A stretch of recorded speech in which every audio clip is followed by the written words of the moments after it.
Doctor? William. What's going on? Listen, to look at me, you'd think I'm not right in the head, but the reasons for my condition are far more awful than mere madness.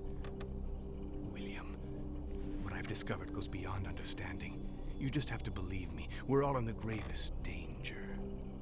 That's why I keep on looking, but the more I learn, the more this thing devours me. I've been sentenced to death, William.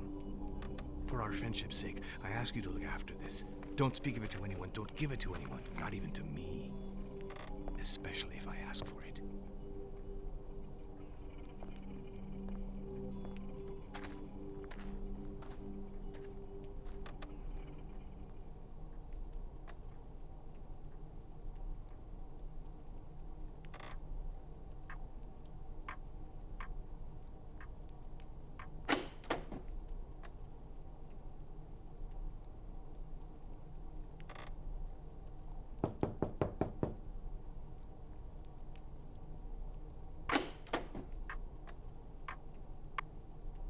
Mr. William Stanton, I presume.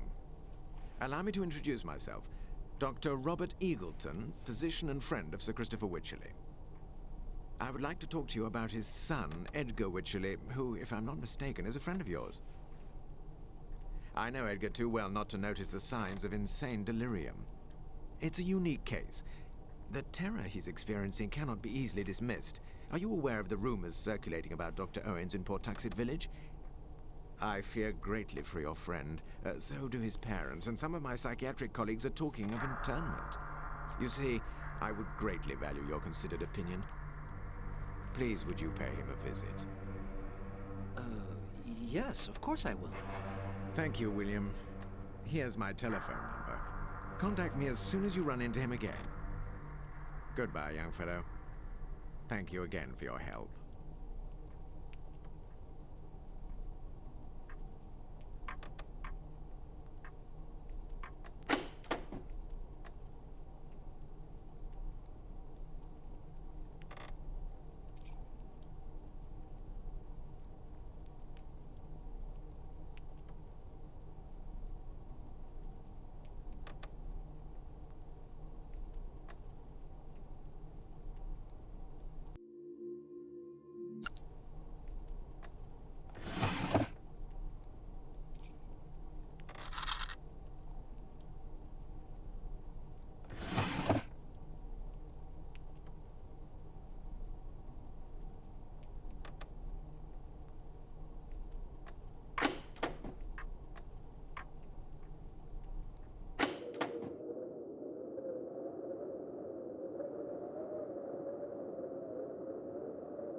Please, I need information.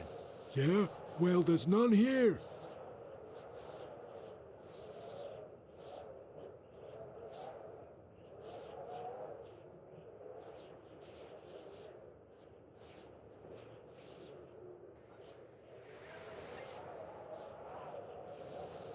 Excuse me. Huh? What is it? Do you know where Mr. Wycherley lives? Huh? Wycherley? No, I don't know where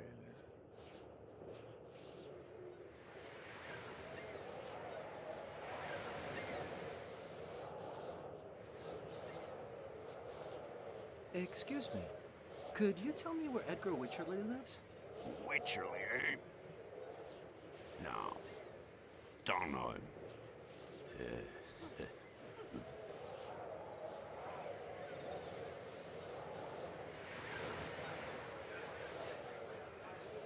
Good day, sir. Do you, by chance, know where Edgar Wycherley lives, please? Edgar Wycherley? Who might that be?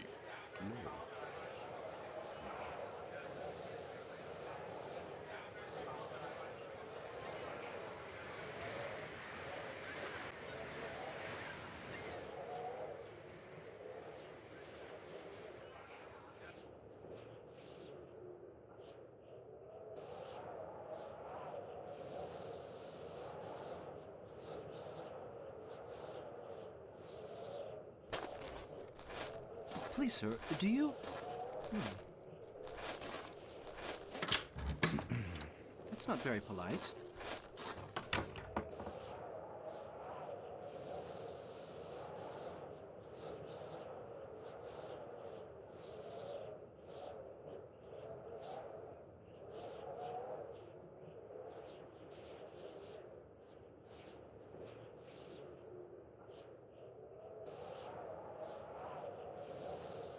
Whatever the young man's looking for, he should ask Ma Brady.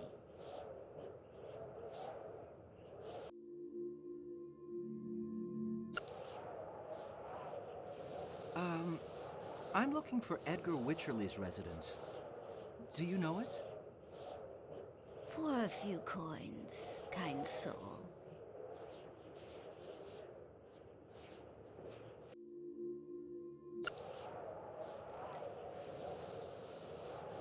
Go see Mr. Crumb at the grocery store. You can't miss it.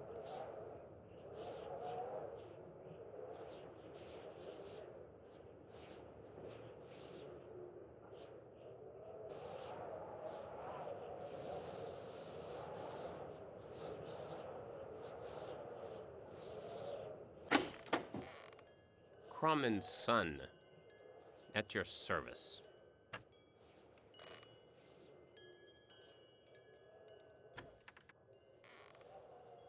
I'm looking for Edgar Wycherley's house. Do you know it?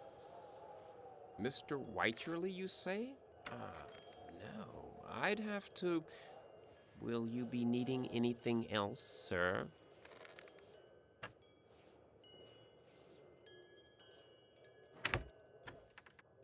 An excellent choice. That's $1, sir.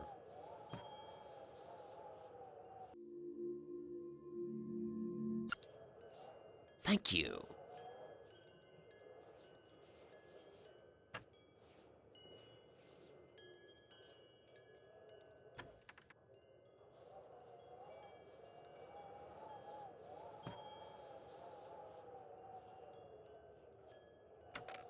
Edgar Wycherley, for the love of God. I'm only a simple grocer, sir, trying to make a living.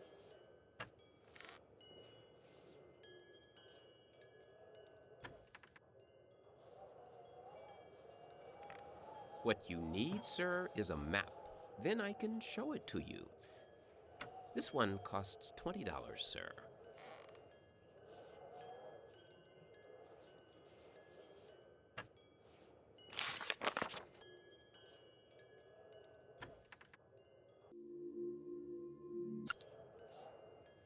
Here you are, sir. I've marked the address you wanted with a cross. That's $40 altogether.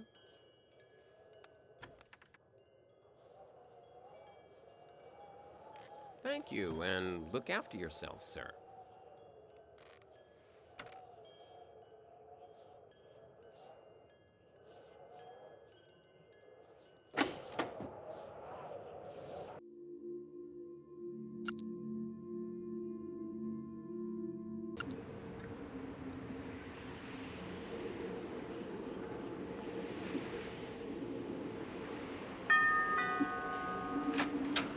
Yes?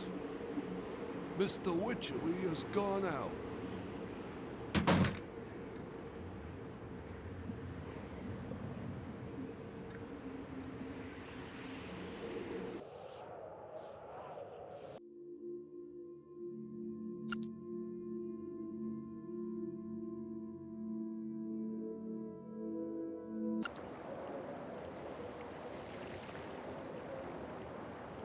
Mr. William Stanton, take a seat. I'm delighted to see you. Did you see my son in his new place in Pawtuxet? Well, actually, no. You used to be inseparable once. How I wish he hadn't abandoned his archaeology studies. How about you, William? Do you flit from one new passion to another? No, sir. I've just finished my architecture studies. First archaeology, then genealogy, then foreign travel, astronomy, and chemistry. Personally, I preferred his archaeology period. Perhaps because he used to speak of it with passion. But then it seems children become more reserved, more secretive with their parents. Can I offer you a soda? Yes, I'd like that, thank you.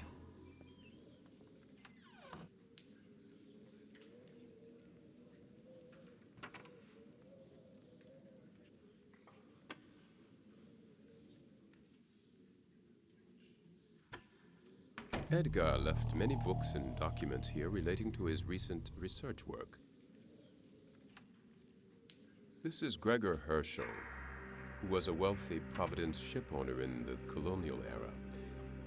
He had a daughter, who was Mrs. Wycherley's great-grandmother. This portrait was painted by Cosmo Alexander in 1765. Unlike my wife, Edgar loves this painting.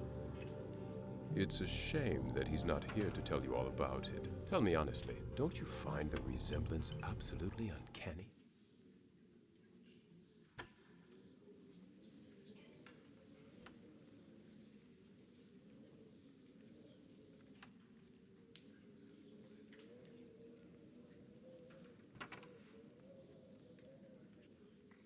I had hoped that you might bring some news of my son.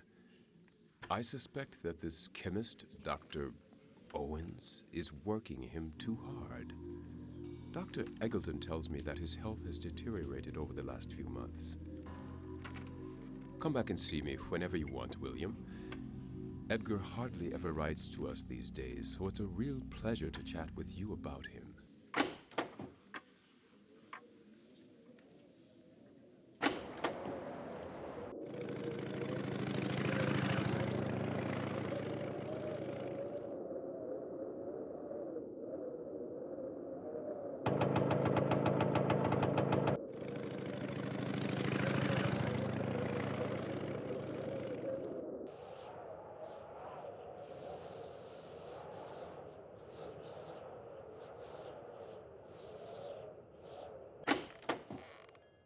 Crumb and Son, at your service.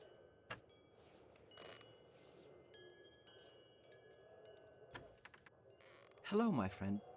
Does the name Gregor Herschel mean anything to you? How about that? Yes, yes. Yes, but it's cheap at half the price. I have to make a living too, sir.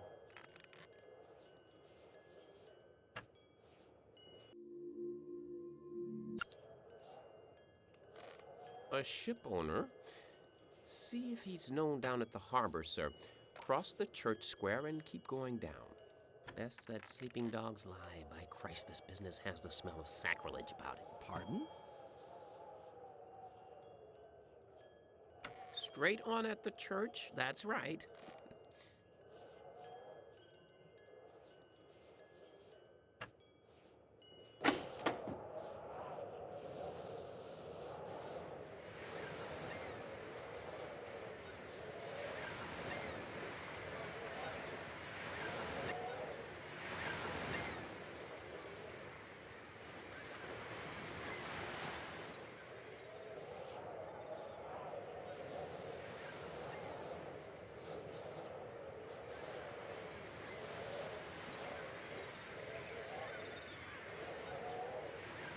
Good day, sir. I was told that I might be able to get information here about a fellow named Gregor Herschel.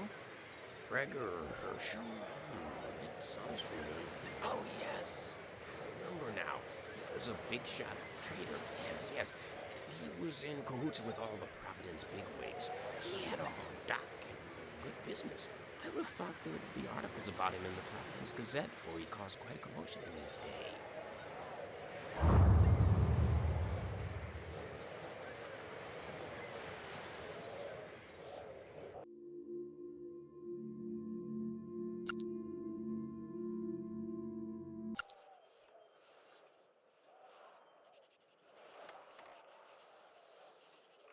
Good day, sir. Excuse me for interrupting your work, but do you have any articles in your archives about a fellow named Gregor Herschel? It's surprising to see how Herschel still provokes a lot of interest today, but tread warily, for his is a tale of madmen. The last person to ask about him was Edgar Wycherley, an archaeologist. Gregor Herschel is a strange character from our town's past. He came here from Salem, where he had moved to from Oregon around 1713. He bought landing stages near Mile End Bay and made a fortune from the slave trade. In 30 years, he became the richest ship owner in the town, controlled a large slice of Providence's commerce, rubbed shoulders with high society, and got married to the daughter of one of its captains in 1767. He died in a fire at his farmhouse in April 1771, featured regularly in the paper from 1713 to 1771. Happy hunting, Mr. William Stanton.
So then, young man, how's your research on Gregor Herschel going? Well, I've been doing a bit of my own research, and I've discovered that he traveled widely in his younger days, that he stayed in England and made 2 separate trips to the east.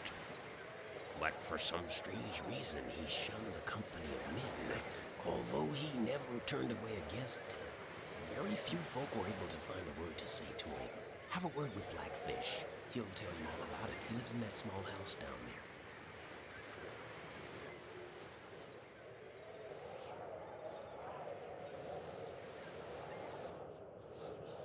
there. Mr. Blackfish?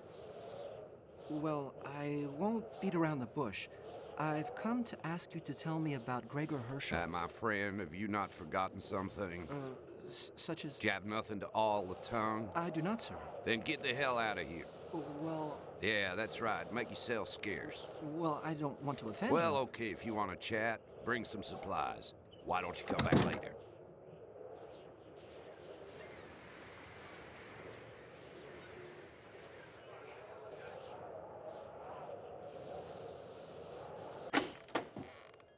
Crumb and Son, at your service.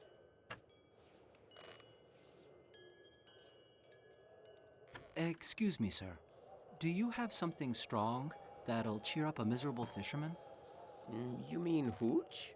How about this stuff? This isn't easy to come by, the way things are these days. There are stock problems, and the suppliers are taking advantage. Not to mention the insurers. Yep, it all has effect on the price. But what the hell? I'm not in it for the money. I provide a service to my good customers if they show their appreciation.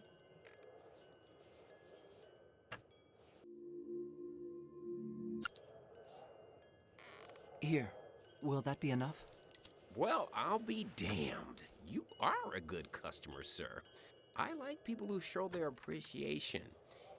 If you're in need of anything else at all, my pleasure, sir.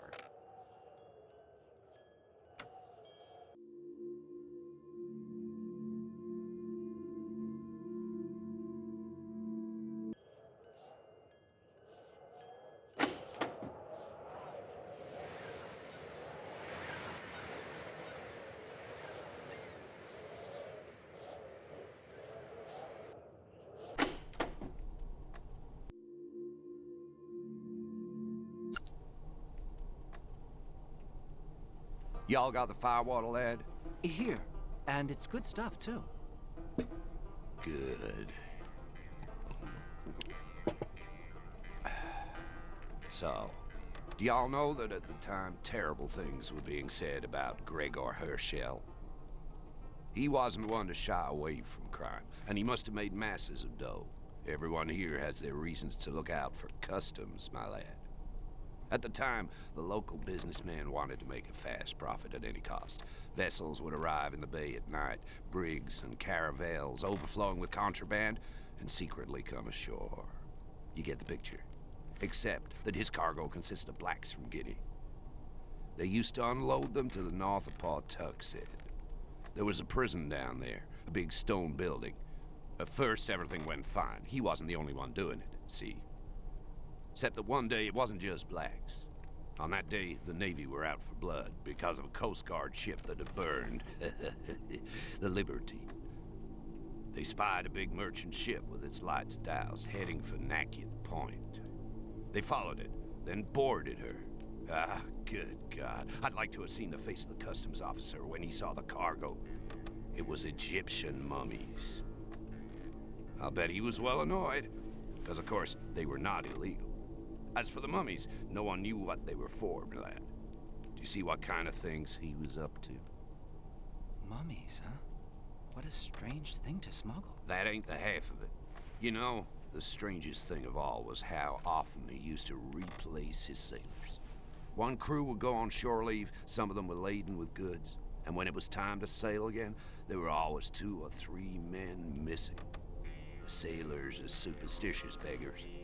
The tough sailors from the slave ships, pirate vessels, and the huge brigs of Brown, Crawford, and Tillinghast would make the sign of the cross when they saw the old man going into his warehouse in Doubloon Street. His mates and his captain detested him, but they were tied to him by the grip of fear. Nobody wanted to sail with him no more. His crews were made up of mixed-race sailors from Havana, Martinique, and Port Royal. Oh yes, the Port of Providence has seen goings-on strange enough to make your blood run cold. Not more than 1 month later, 3 likely lads, not the type to miss a voyage, were due to set sail on the Gaita. They'd been seen the night before, but the next day, not a trace. The sheriff turned up with his deputies, the Redcoats, and they took the place apart looking for alcohol. That's right. They didn't give a damn about the lads. Then Smith was asked to put a notice in his newspaper, but there was no response. I'm pleased you take an interest in these things, but you need more detail to get a clear picture. Tell you what, I know a lad who can tell you all you need to know.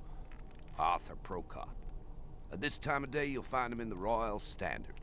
It's 20 yards back towards the church there. Tell him I sent you. Thank you, sir.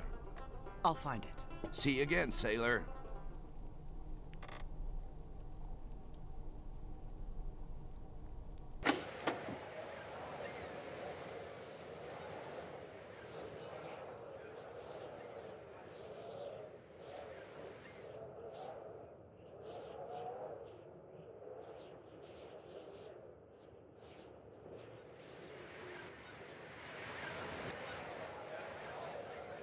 I was sent here by Mr. Blackfish. I'm looking for information about Gregor Herschel, a colonial ship owner. Well, you've come to the right place, my lord. It so happens that my father's great-grandfather, Milius Prokop, had close dealings with him. I should have some documents passed on to me by my father. Give me a little time to look. Let's say tomorrow. Same time, same place.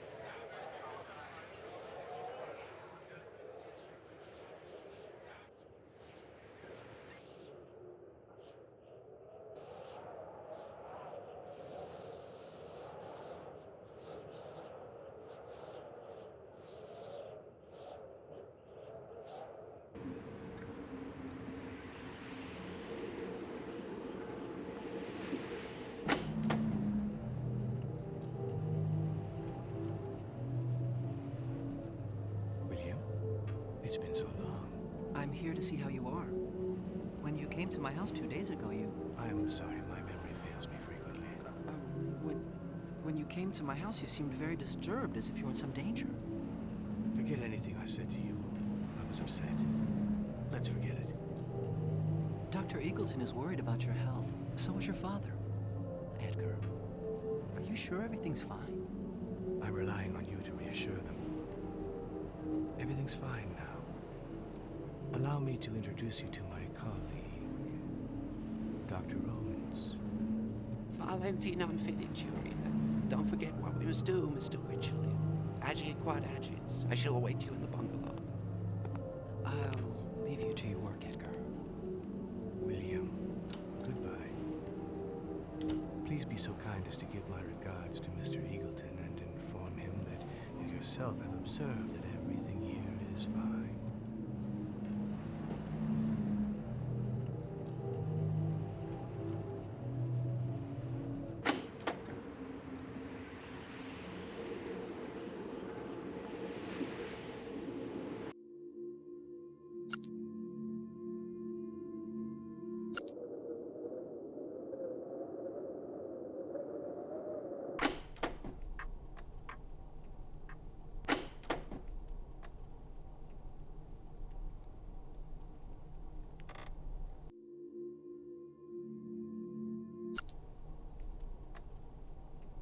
Hello, Dr. Eagleton? I've seen Edgar recently. He really does seem very disturbed. Please stay at home. If you don't mind, I'm going to come and see you. We'll be able to speak about it more easily. Hello, Doctor. You wish to have my opinion. I'm sorry to tell you that I found my friend far from Zolt Self. At first, he didn't recognize me. He introduced me to Dr. Owens, who was even stranger than Edgar. As I was leaving, he seemed to be crying out for help. Then he proceeded to address me formally using a highly outmoded style of language. I am truly mystified. Could you enlighten me as to the exact nature of his research? The first thing Edgar discovered amongst the papers of several Providence families was mail addressed to Gregor Herschel or written by him. These letters had been intercepted by the local population with the hope of finding out what he was up to. Then he found Herschel's work documents. Edgar revealed to me one day that the papers of his ancestor contained some incredible scientific secrets, for the most part written in a coded language, and that he was trying to acquire the ancient arts needed to understand what it was all about. He then explained to me that he was scouring the cemeteries for the gravestone of Gregor Herschel, which should bear an inscription made up of mystical symbols that he needed to decipher the manuscript. The odd thing was that I had the impression that he didn't speak freely. I fear that he's under the influence of this Dr. Owens. There's only one way to guarantee his safety: to have him committed. Thank you for your valuable help, William. Continue your investigations, my boy. We need to know what lies behind all this.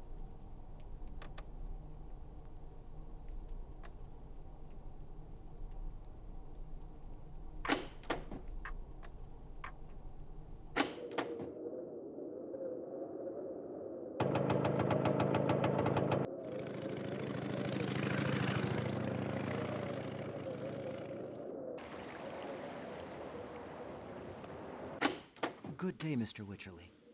If I may be so bold, I would like very much to look at Edgar's research papers. But of course, come on in. Yesterday, Dr. Eagleton spoke to me of the psychological problems Edgar is suffering from, and which, in his opinion, are partly connected to his studies. On returning from his travels, Edgar generally shut himself up in his room to work. He used to lock himself in and under no circumstances could be disturbed. He was deciphering photographic copies of an ancient manuscript. Then he began to get interested in chemistry and to hang around cemeteries. The acrid odors that sometimes came from his room were becoming truly intolerable. Edgar seemed to have gone out of his mind, letting out shrieks and having conversations when there was nobody there. On the 15th of April, I remember the date because it was Good Friday. Mrs. Wycherley was listening anxiously in the corridor to strange chants in foreign tongues and a series of syllables ending in ya, whereupon she fainted. That evening, we had a lengthy conversation in the office, during which I warned him that, whatever the purpose of his research, I could no longer tolerate such conduct. It was on that day that he resolved to move to Pawtuxet. His room is upstairs, William. We have left it just as it was on the day he left.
What gives you the right to enter my house like this, stranger? Edgar, don't you recognize me? Of course. Sorry about that. It's the old memory playing up again. Could you just remind me, though, why I asked you to come and visit? Be careful, Edgar. You're poking your nose into terrifying things that are tightening their grip on you. Stuff and nonsense. The world of science is bedeviled by malicious rumors engendered by fear. Edgar, what is the subject of your research? I'm working on the discovery of knowledge that must, for the moment, be kept secret. Its revelation shall herald the dawning of a new era. Are you sure that is for the best? Certain things should be consigned to the past so that the passage of time can erase them. Some things are never erased. And this is no longer simply a marvel consigned to the past. Well, I must return to Providence. Allow me to excuse myself. By all means, give my regards to Dr. Eagleton. Don't lose any sleep on my account. Everything here is fine.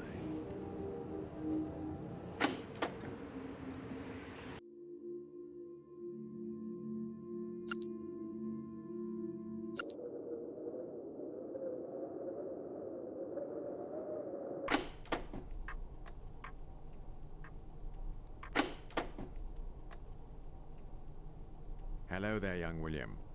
Any news? Yes. I went back to Edgar's house and was able to let myself in before he arrived. This is what I was able to glean from the letters I found.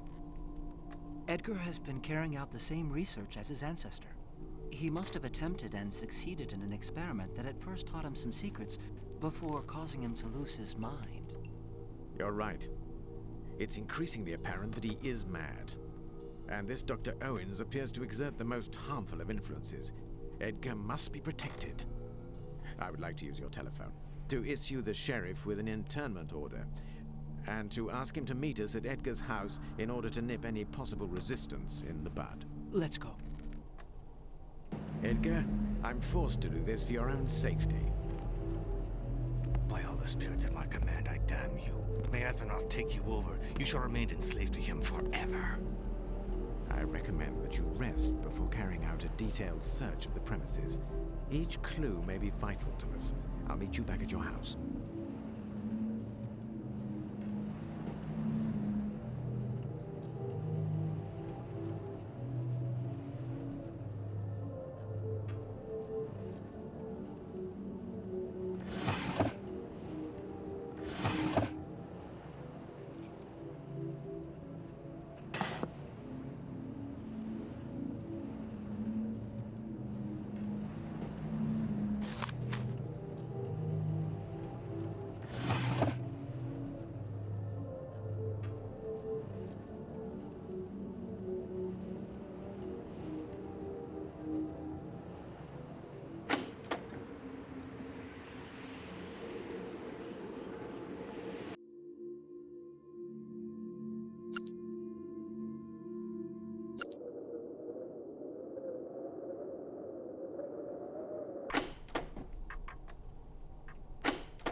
Rest assured, young William, he's in good hands.